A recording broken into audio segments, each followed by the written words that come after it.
என்னுடைய நெருங்கிய நண்பர் ராஜேஷ் அவர்கள் எனக்கு மட்டும் இல்லை, நிறைய பேருக்கு வந்து ரொம்ப இனிய நெருங்கிய நண்பர். அவர் வந்து பெரிய ஹீரோவோ இல்லை பெரிய குணசித்த நடிகரோ இல்லை பெரிய ப்ரொடியூசரோ டைரக்டரோ அரசியல்வாதியோ கிடையாது. இருந்தாலும் தமிழக மாண்புமிகு முதலமைச்சர்லேருந்து இசைஞானி இளையராஜாவிலிருந்து எல்லா பிரபலங்களும் வந்து ஒரு மறைவுக்கு அஞ்சலி செலுத்துறாங்கன்னு சொன்னா அது ஒரு எப்படி வாழ்ந்தாங்க அப்படின்றதுக்கு ஒரு சான்று.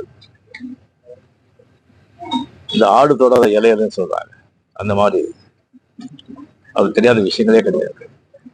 நிறைய படிப்பாரு, நிறைய விஷயங்கள் தெரிஞ்சுக்குவார். உலகில் இருக்கிற சினிமா, அரசியல், விஞ்ஞானம், மெய்ஞானம், ஆன்மீகம், மதங்கள் எல்லாமே அவருக்கு தெரியும். தேடுதல், அவ்வளவு தேடுதல். அவருக்கு தெரிஞ்சது வந்து எல்லாருக்கும் தெரியணும்னு சொல்லிட்டு பாடுபடுறாரு. அந்த மாதிரி ஒரு நல்லவரா அவர் வாழ்ந்தாரு. எனக்கு அடிக்கடி சந்திப்பாரு. சந்திச்சு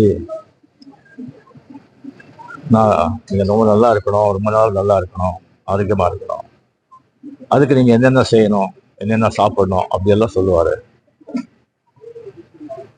அவங்க திடீர்னு இப்போ நம்ம கூட இல்லைங்கிறது பெரிய ஒரு அதிர்ச்சி. நல்ல மனிதர். அவருடைய எழுப்பு பேர் எழுப்பு. அதான் பாஷா கேட்டோம்.